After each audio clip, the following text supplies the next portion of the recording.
레위기 23장 40절부터 43절 말씀. 첫날에는 너희가 아름다운 나무 실과와 종려나무 가지와 무성한 나무 가지와 신의 버들을 취하여 너희의 하나님 여호와 앞에서 이레 동안 즐거워할 것이라. 너희는 매년 이레 동안 여호와께 이 절기를 지킬지니 너희 대대의 영원한 규례라. 너희는 일곱째 달에 이를 지킬지니라. 너희는 이레 동안 초막에 거주하되 이스라엘에서 난 자는 다 초막에 거주할지니 이는 내가 이스라엘 자손을 애굽 땅에서 인도하여 내던 때에 초막에 거주하게 한 줄을 너희 대대로 알게 함이니라. 나는 너희의 하나님 여호와이니라. 좋은 날입니다. 성령님께서 오늘도 여러분의 심령 가운데 은혜와 평강으로 함께해 주시기를 주님의 이름으로 축복합니다. 자, 오늘은 초막절의 두 번째 시간입니다. 초막절 어떻게 지켜야 되는가? 어떤 의미를 우리가 생각하면서 지켜야 되는가 하는 것을 살펴보기를 원합니다. 초막에서 거하는 원칙은 모두 집 밖에 나가서 초막을 짓고 지어야 합니다. 그래서 지내야 합니다.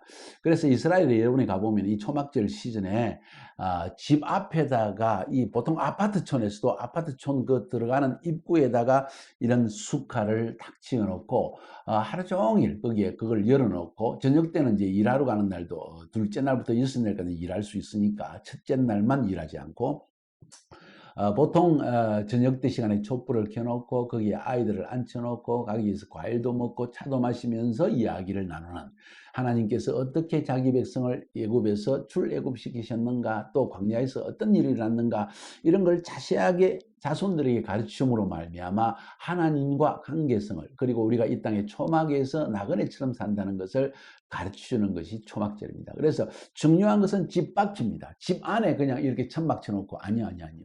적어도 집의 발콘 같은데, 그죠? 조금 바깥에다가 이런 것을 지어서 기념하라는 것입니다. 자, 무엇을 기념할까요? 첫 번째 한번 생각해 봅시다. 하나님이 그의 백성과 함께 지상에서 임시로 거하였다 하는 것을 기념하는 것입니다. 첫 성막, 그러니까 이스라엘 백성이 출애굽해 가지고 광야에서 있던 그 첫 성막은 임시적인 성막이었습니다. 거기에 하나님도 성막을 지어라 해놓고 성막에 거하셨고 백성들도 숙하에 거하였습니다. 하나님의 집도 정말 초라하게 형편없는 그냥 천막을 갖다가 염소 틀로 만들고 해달의 틀을 가지고 하고 막 이래 가지고 지었으니까 이것도 다 임시입니다. 첫 성막에 주님도 거하셨고 하나님의 백성도 나그네처럼 이 짐승이 거하는 우릿강 같은 곳에 거하였다. 그것을 기념하는 것입니다. 그것은 다시 말해서 참 성전이 임할 것을 우리는 기다린다. 또 우리가 영원히 거할 처소를 기다린다. 그런 의미에서 기념하는 것입니다. 두 번째로는 또 사실 신약 성경적으로 살펴보면 예수님이 그의 백성과 함께 거하신 것을 여기서도 기념할 수 있습니다. 우리 예수 믿는 성도들은 그것을 기념할 수 있겠죠. 요한복음 1장 14절에 보면은 말씀이 육신이 되어 우리 가운데 거하시며 우리가 그 영광을 보니 아버지의 독생자의 영광이요 은혜와 진리가 충만하더라. 말씀이 육신이 되어 우리 가운데 거하시며, 거한다는 말이 이 숫곳이란 말과 원어가 같습니다. 그 어근이 같습니다. 임시 스스로 거하셨다.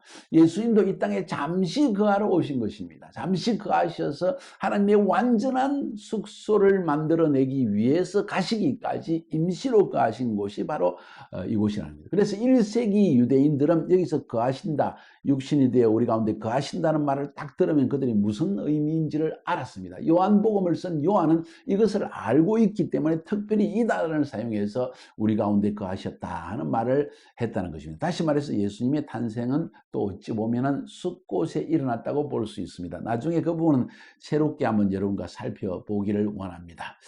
자, 세 번째로 또 우리가 생각해 볼 때, 그러니까 첫 번째로는 이 숫곳이라는 것은 하나님도 임시로 거하시고 우리도 임시로 간 것을 기념한다. 두 번째로는 예수님도 임시로 이 땅에 오셨다는 것을 기념할 수 있다. 세 번째로 우리는 이 땅에서 나그네로서 초막 같은 곳에 숲가에 살고 있지만 머지않아 주님이 재림하시고 영원한 하나님의 나라가 임하면 우리는 하나님의 집에서 영원한 처소에서 완전한 처소에서 살게 될 것을 기념하는 것이다 하는 것이 바로 숲곳. 바로 어제도 잠깐 말씀드렸고 어제 그 레위기 23장을 읽으면서 여러분에게 설명을 해드렸지만 바로 그것이 어찌 보면 숲곳의 가장 근본적인 의미라고 말할 수 있는 것입니다. 히브리서 11장 8절부터 10절까지 제가 한번 읽어볼까요? 믿음으로 아브라함은 부르심을 받았을 때 순종하여 장래의 유업으로 받을 땅에 나아갈새 갈 바를 알지 못하고 나아갔으며 믿음으로 그가 이방의 땅에 있는 것 같이 약속의 땅에 거류하여 동일한 약속을 유업으로 함께 받은 이삭 및 야곱과 더불어 장막에 거하였으니 장막 그죠? 숙합니다. 이는 그가 하나님이 계획하시고 지으실 터가 있는 성을 바랐습니다. 하나님이 계획하시는 새 성이 예루살렘 성이 영원한 새 예루살렘이 영원한 천국이 그리고 하나님이 예비하신 그 처소가 우리에게 있다는 것을 기억하고 소망하고 그래서 나그네로 살면서도 꿋꿋하게 담대하게 살아갔다는 것을 그리고 평생 롯처럼 소돔과 고모라에 가지 않고 도시에 가지 않고 계속해서 거할 장소에 거하면서 착각하지 않고 오히려 임시로 거하는 곳에 살면서 늘 나는 하나님 나라에 갈 준비, 나는 영원한 하나님 나라에 갈 준비를 하면서 살아가는 삶이 바로 크리스찬의 삶이요, 성도의 삶이요, 하나님 백성들의 삶의 기본적인 마음 자세가 그래야 된다 하는 것을 이야기하는 것입니다. 그래서 보통 유대인들이 사는 집에 가보면 집이 그렇게 부유하지 않습니다. 굉장히 부유한 유대인들은 그렇게 살죠. 근데 그 유대인들은 이스라엘에 안 들어오죠. 거의 다 미국과 유럽에 거대한 집을 짓고 엄청난 샹데리어 큰 이름을 달아놓고 그리고 멋지게 살아갑니다. 그런데 일반 유대인들 예루살렘에 사는 유대인들 보면 집이 그냥 아주 초라합니다. 뭐 가구도 그렇게 특별히 좋은 거 사지 않습니다. 그냥 되는 대로 사는 것 같습니다. 그 이유는 이곳이 영원히 살 곳이 아니라는 것을 알고 배우고 매년 숲곳에서 그것을 또 자녀들에게 전달하고 있기 때문이라고 저는 생각합니다. 이거 굉장히 중요한 개념이 아닌가. 여러분 어떻게 생각하세요? 착각하면은 세속주의에 빠집니다. 점점 이 세상이 영원한 것처럼 영원히 살 것처럼 영원히 가장 좋은 것을 예비하고 살려고 노력하다가 우리의 시간과 힘과 물질과 모든 것을 낭비해 버리는 그런 삶을 살고 있지는 않은지 한번 생각해 봅시다. 자, 그래서 이 초막절은 사실은 예수님의 재림을 상징하는 게 아닙니다. 예수님의 공중 재림은 언제요?